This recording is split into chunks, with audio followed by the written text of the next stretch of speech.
శ్రీ మాఘ పురాణము 11వ అధ్యాయము భీముడు ఏకాదశి వ్రతము. మహాభారత యుద్ధం పూర్తయిన తరువాత ధర్మరాజు హస్తినాపురాన్ని రాజధానిగా చేసుకుని సమస్త భారతదేశానికి చక్రవర్తి అయి పరిపాలన చేస్తున్నాడు. దేశంలో ధర్మం 100కి 100 తూచా తప్పకుండా పాటింపబడుతూ ఉంది. పురోహితుడైన దౌమ్యుడు ఆ సమయంలో వచ్చి పాండవులతో ఇలా పలికాడు: అయ్యలారా, మీరు అన్ని ధర్మాలను పాటిస్తూ రాజ్యం పాలిస్తుంటే మీ రాజ్యంలో ఉన్న ప్రజలు కూడా ధర్మాత్ములుగానే ఉన్నారు. రాజ్ఞి ధర్మిని ధర్మిష్ట పాపి చేత్ పాపినః ప్రజా రాజానా మసువర్తంతే యదా రాజా తదా ప్రజా అని శాస్త్రాలు చెబుతున్నాయి. రాజు ధర్మాత్ముడైతే ప్రజలు కూడా ధర్మాత్ములు అవుతారు.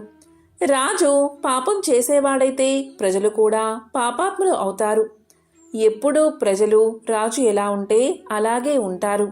ఈ విషయాన్ని గ్రహించి ఓ ధర్మరాజా, నీవు చేసే ధర్మ పరిపాలనను దేవతలు కూడా మెచ్చుకుంటున్నారు. ఇంతకీ ఇప్పుడు ఈ విషయం ఎందుకు చెప్పాను అంటే, రేపటి నుంచి మాఘమాసం ప్రవేశిస్తుంది.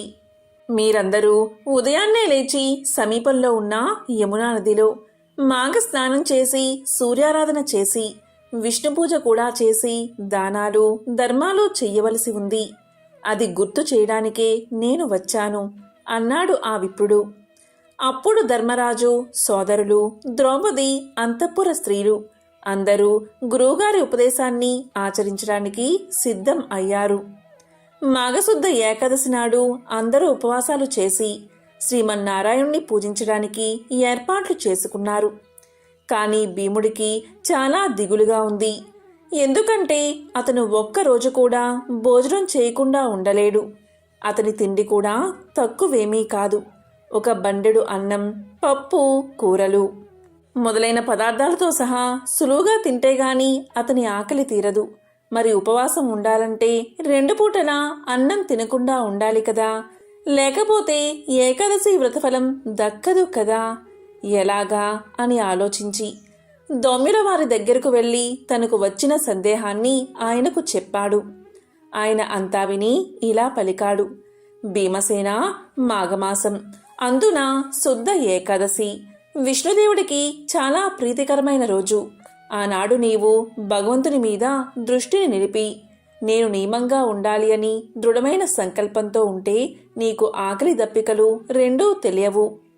నీకు శ్రీకృష్ణుని మీద భక్తి ఉన్నది కదా, ఆయన్నే ధ్యానిస్తూ పూజిస్తూ ఉండు.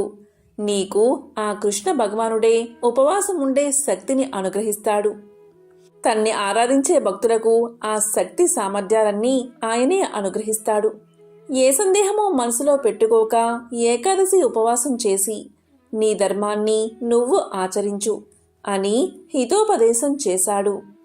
భీముడు గురువుగారి మాటను శిరసా వహించి ఆ మరునాడు ఏకాదశి రోజున యమునా నది స్నానం చేసి వచ్చి శ్రీ లక్ష్మీనారాయణ స్వామిని ఆరాధిస్తూ తన్మయుడై ఆకలి దప్పికలు మరచి ఉపవాసం చేసి ఆ భగవానుడి అనుగ్రహాన్ని సంపాదించాడు. శ్రీ మాఘ పురాణము 11వ అధ్యాయము సంపూర్ణం.